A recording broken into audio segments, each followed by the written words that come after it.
Baik, Bapak Ibu, Saudara, kini saatnya kita bersama akan membaca dan merenungkan firman Tuhan. Sesuai panduan dari Majelis Sinode GKP, pembacaan kita untuk hari ini terambil dari Injil Matius pasal 21, ayatnya 33 sampai dengan 46.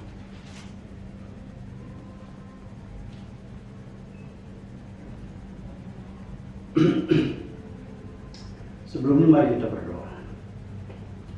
Terpuji Engkau Allah Bapa di surga, kami bersyukur padamu karena di pagi hari ini Tuhan telah beri waktu kepada kami untuk kami mengambil saat teduh. Saat teduh untuk menyatakan bakti kami kepada Tuhan. Dan juga sekaligus kami mau mendengar akan sabda Tuhan. Manakala sebentar kami bersama akan membaca dan merenungkan firman, kami mohon berkat Roh Kudus yang menyertai kami, yang membuka hati dan pikiran kami, supaya dari dalam firman-Mu pada saat ini kami boleh dapat satu pengajaran tentang apa yang Tuhan kehendaki untuk kami lakukan di dalam kehidupan kami sebagai anak-anak Tuhan. Kami serahkan pembacaan dan perenungan firman ini hanya ke dalam tangan pengasihan dan pertolongan Engkau saja, Bapa. Dalam Kristus Yesus kami berdoa. Amin. Injil Matius pasal 21 ayatnya 33 sampai 46. Di bawah judul perumpamaan tentang penggarap-penggarap kebun anggur. Begini ada tertulis: dengarkanlah suatu perumpamaan yang lain. Adalah seorang tuan tanah membuka kebun anggur dan menanam pagar sekelilingnya. Ia menggali lubang tempat memeras anggur dan mendirikan menara jaga di dalam kebun itu. Kemudian ia menyewakan kebun itu kepada penggarap-penggarap, lalu berangkat ke negeri lain. Ketika hampir tiba musim petik, ia menyuruh hamba-hambanya kepada penggarap-penggarap itu untuk menerima hasil yang menjadi bagian. Tetapi penggarap-penggarap itu menangkap hamba-hambanya itu. Mereka memukul yang seorang, membunuh yang lain, dan melempari yang lain pula dengan batu. Kemudian Tuhan itu menyuruh pula hamba-hamba yang lain, lebih banyak daripada yang semula, tetapi mereka pun diperlakukan sama seperti kawan-kawan mereka. Akhirnya ia menyuruh anaknya kepada mereka. Katanya, anakku akan mereka segani. Tetapi ketika penggarap-penggarap itu melihat anaknya itu, mereka berkata seorang kepada yang lain, ia adalah ahli waris. Mari kita bunuh dia, supaya warisannya menjadi milik kita. Mereka menangkapnya dan melemparkannya keluar kebun anggur itu, lalu membunuhnya. Maka apabila tuan kebun anggur itu datang, apakah yang akan dilakukannya dengan penggarap-penggarap itu? Kata mereka kepadanya, ia akan membinasakan orang-orang jahat itu, dan kebun anggurnya akan disewakannya kepada penggarap-penggarap lain yang akan menyerahkan hasilnya kepadanya pada waktu itu. Kata Tuhan Yesus kepada mereka, belum pernahkah kamu baca dalam kitab suci, batu yang dibuang oleh tukang-tukang bangunan telah menjadi batu penjuru. Hal itu terjadi dari pihak Tuhan suatu perbuatan ajaib di mata kita. Sebab itu aku berkata kepadamu bahwa kerajaan Allah akan diambil daripadamu dan akan diberikan kepada suatu bangsa yang akan menghasilkan buah kerajaan itu. Dan barang siapa jatuh ke atas batu itu, ia akan hancur. Dan barang siapa ditimpa batu itu, ia akan remuk. Ketika imam-imam kepala dan orang-orang Farisi mendengar perumpamaan-perumpamaan Yesus, mereka mengerti bahwa merekalah yang dimaksudkan. Dan mereka berusaha untuk menangkap dia, tetapi mereka takut kepada orang banyak, karena orang banyak itu menganggap dia nabi.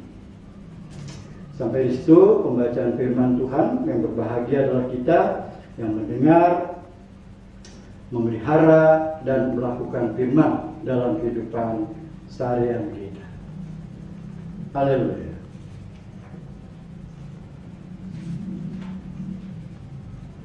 Ya, Bapak Ibu, selamat pagi, selamat hari Minggu.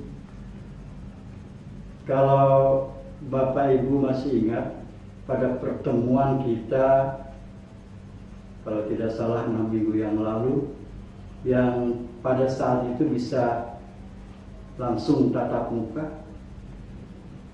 Pada waktu itu saya cerita dari pengalaman sebagai pendeta.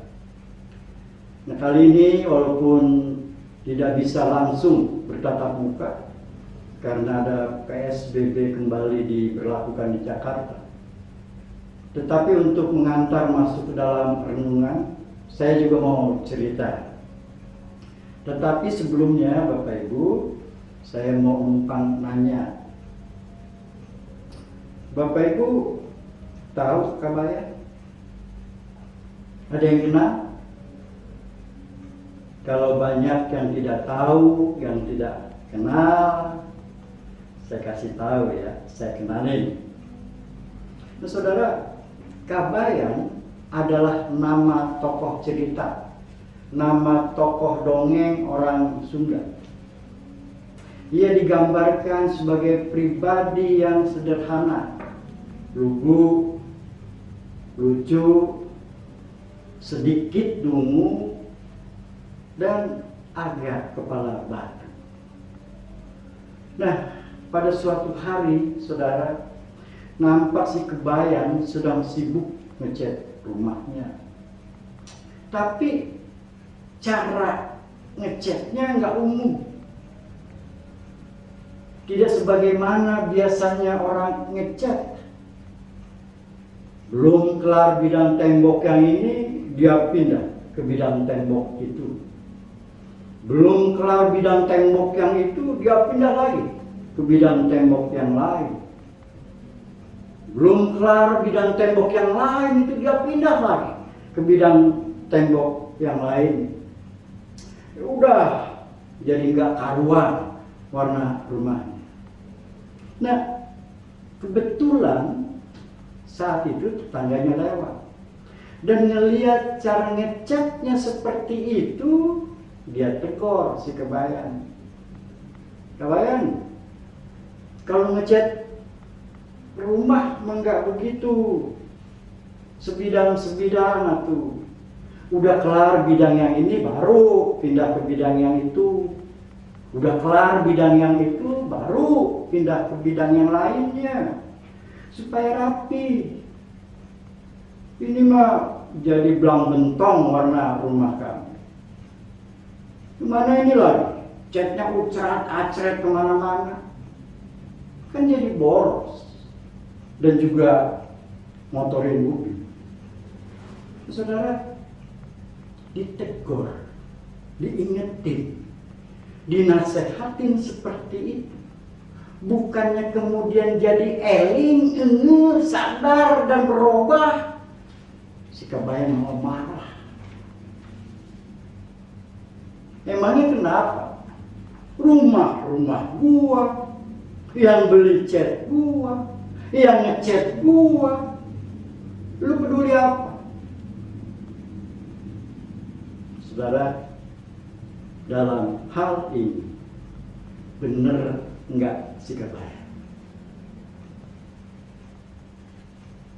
Benar dia. Siapapun tidak ada yang bisa dan tidak boleh menyalahkan dia. Ya, rumah dia, yang beli cat dia. Ya terserah dia mau bagaimana ngecatnya. Mau dirubuhin sekalipun itu rumahnya. Saudara, sesungguhnya ada banyak orang yang Kristen sekalipun yang memegang, yang menganut paham kebenaran model Sikabayan. Merasa benar dewek, merasa benar sendiri. Dan ketika ditegur, diingetin, dinasehatin, bukannya eling, sadar dan berubah, tapi malah marah. Tidak sekali dua kali saya dengar seorang bapak kepala keluarga yang suka berkata kasar dan kotor, dan bahkan sampai menampar dan memukul istrinya. Alasannya nggak jelas. Jika ada saja apa yang dilakukan istrinya yang tidak sesuai dengan hati dan kemauannya, maka perkataan dan perbuatan yang tidak pantas itu pasti dilakukan. Sebagai pendeta, tentu merupakan tugas dan kewajiban saya juga untuk menegur dan menasihati. Maka saya berkunjung ke rumah.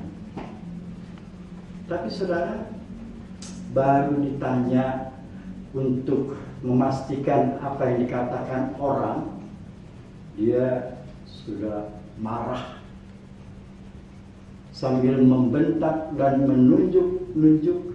Dia bilang, "Bapak tidak usah ikut campur urusan rumah tangga saya." Kemudian dia melengos, terus masuk kamar. Tidak usah memakai paham kebenaran sesuai iman Kristen. Dilihat dari paham kebenaran yang sesuai norma umum saja, apa yang dilakukan orang itu terhadap istrinya tidak benar.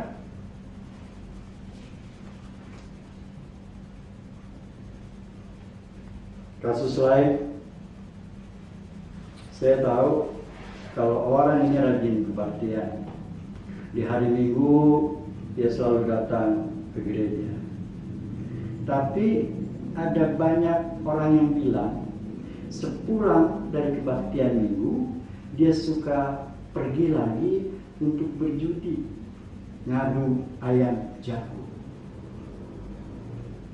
Saudara, tidak usah, saya katakan sekali lagi, tidak usah memakai paham kebenaran sesuai iman Kristen. Dilihat dari paham kebenaran yang umum saja, berjudi, ngadu ayam jago, sudah salah. Maka sebagai pendeta adalah tugas dan kewajiban saya untuk menegur dan menasihati dia. Tapi baru ditanya, ini baru ditanya untuk saya mendapat kepastian tentang apa yang dikatakan orang. Dia sudah marah. Sambil membentak dia bilang, "Pak Pendeta, saya berjudi, ngadu ayam jago, juga tidak minta duit sama Bapak. Saya berjudi, ngadu ayam jago, nggak pakai uang gereja." Saudara, ini contoh-contoh kasus yang mau menyatakan bahwa menyuarakan kebenaran kepada orang yang tidak mau berubah jadi benar itu sulit.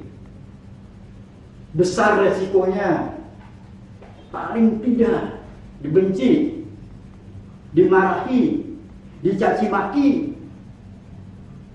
diadukan ke polisi supaya dibunuh. Cuma tidak sampai ditangkap dan dihukum mati. Untuk resiko itu hanya Tuhan Yesus, saudara, yang pernah mengalami. Padahal Tuhan Yesus menegurnya dengan memakai cara yang halus, yaitu dengan perumpamaan. Tetapi orang yang merasa ditegur bukannya kemudian eling, sadar dan bertobat, tapi malah tersinggung dan marah. Saudara, perumpamaan Tuhan Yesus yang dikemukakannya dalam pembacaan kita berdasarkan fakta yang ada di Israel dan yang umum diketahui orang pada zaman itu. Yang dimaksud dengan sebutan tuan tanah pemilik kebun anggur dalam perumpamaan ini adalah Tuhan Allah. Yang dimaksud kebun anggur adalah bangsa Israel, umat Tuhan. Yang dimaksud penggarap-penggarap, para penggarap adalah para pemimpin agama, dalam hal ini Yahudi. Utusan-utusan Allah adalah para nabi. Dan yang dimaksud anak pemilik kebun anggur adalah Tuhan Yesus sendiri. Nah, Allah sebagai pemilik kebun anggur sudah menyiapkan segala kelengkapan untuk mengelola kebun anggur itu. Kebunnya sudah dipagari, ada lubang untuk mengirit anggur, ada menara jaga. Pokoknya semuanya sudah tertata baik, terlindungi dan aman. Orang tinggal menggarapnya. Dan bila menggarapnya penuh dengan tanggung jawab, maka pasti akan berhasil baik. Narasi yang digambarkan dalam perumpamaan ini menyatakan pemilik kebun anggur menyewakan miliknya itu kepada para penggarap.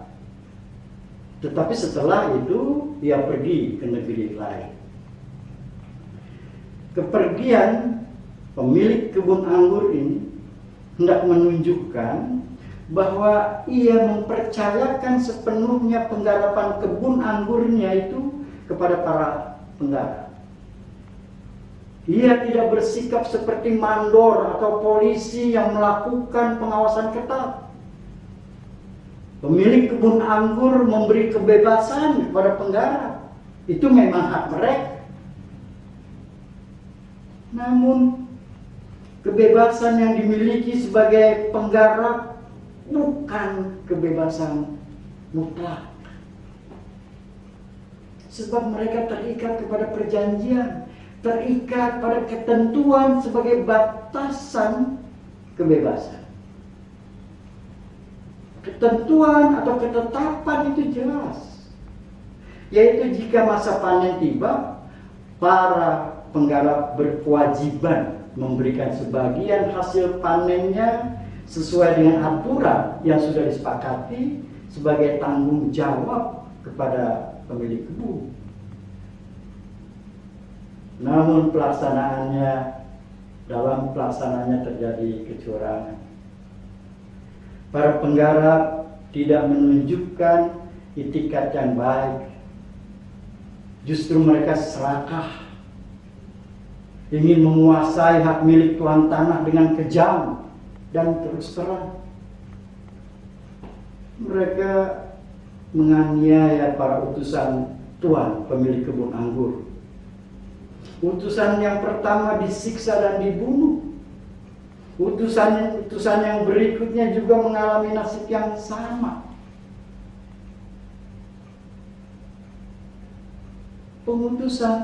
Banyak utusan yang berulang-ulang hendak menyatakan kesabaran pemilik kebun anggur yang luar biasa. Tetapi kesabaran pemilik kebun anggur itu, yaitu Allah, tidak membuat para penggarap sadar dan bertobat. Mereka tetap kepala batu dan brutal. Demikianlah Perumpamaan ini mau menunjukkan sikap para pemimpin agama Israel yang dalam sejarahnya telah gagal sebagai penggarap. Mereka itu lebih mementingkan diri mereka dalam hawa nafsu duniawinya. Nah, hal ini makin jelas ketika pemilik kebun anggur, yaitu Allah, mengutus anaknya Yesus Kristus. Mereka dengan sepakat ingin menangkap dan membunuhnya. Tuhan Yesus di hadapan mereka tidak ada harganya. Layaknya seperti batu yang tidak berharga dan perlu dibuang. Akan tetapi dengan begitu, Tuhan Yesus justru menjadi batu penjuru, batu terpenting bagi seluruh bangunan. Ini menggambarkan betapa pentingnya Tuhan Yesus bagi kehidupan manusia. Sebab di dalam Dia terletak penghakiman akhir yang menentukan. Saudara, akhir narasi dari perumpamaan ini menggambarkan apa yang akan dilakukan pemilik kebun anggur terhadap para penggarap yang jahat. Dengan tegas, orang banyak yang mendengarkan perumpamaan Tuhan Yesus ini mengatakan, Ia akan membinasakan para penggarap yang jahat itu. Kerajaan Allah akan diambil dari mereka dan diberikan kepada orang lain yang menghasilkan buah. Kiranya semua kita yang juga mendengar dan menyimak perumpamaan Tuhan Yesus ini juga punya pendapat yang sama dengan orang banyak pada saat itu.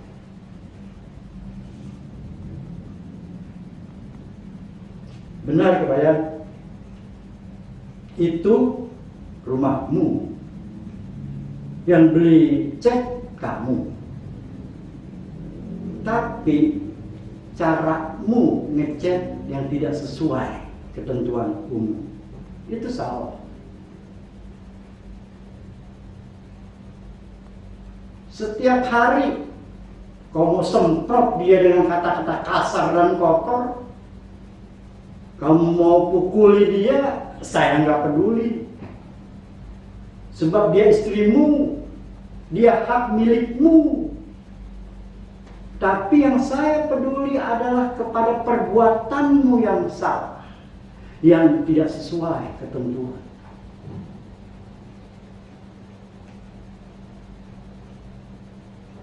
Benar, kamu berjudi itu tidak minta uang sama saya, tidak pakai duit gereja. Uangmu kau pakai judi, itu hakmu. Tapi hak berjudi itu yang salah.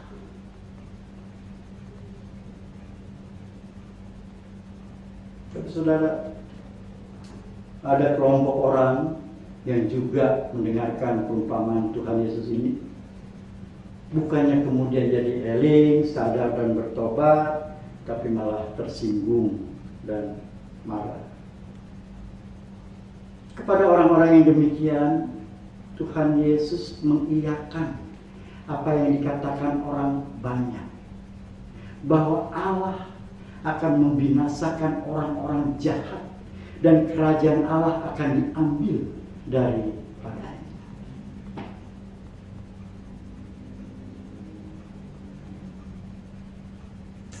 Tuhan Allah yang sejak dari awal penciptaan menjadikan dan memilih manusia untuk jadi saksinya, dan dengan menjadi gambar dan rupa Allah juga menempatkan umatnya dalam perjanjian baru untuk menjadi saksinya di dunia ini demi kemuliaan namanya dan kesejahteraan sesama. Untuk itu, dalam kebebasan yang Tuhan berikan, Tuhan juga terus memperingatkan supaya umatnya berjalan dalam batasan. Ya, saudara, perumpamaan yang Tuhan Yesus berikan dalam bagian Alkitab ini, di samping untuk menyadarkan umatnya akan hak-haknya, juga menyadarkan semua orang yang beriman bahwa berjalan dalam hak kebebasan yang Tuhan berikan, dirinya tidak boleh bersikap main-main. Di sana dituntut pertanggungjawaban yang tentu disertai rasa syukur karena telah dipercaya Tuhan dalam tugas yang membawa kemuliaan namanya dan juga berdampak untuk kesejahteraan dirinya, keluarganya, dan lingkungannya. Kiranya Tuhan menolong kita. Amin.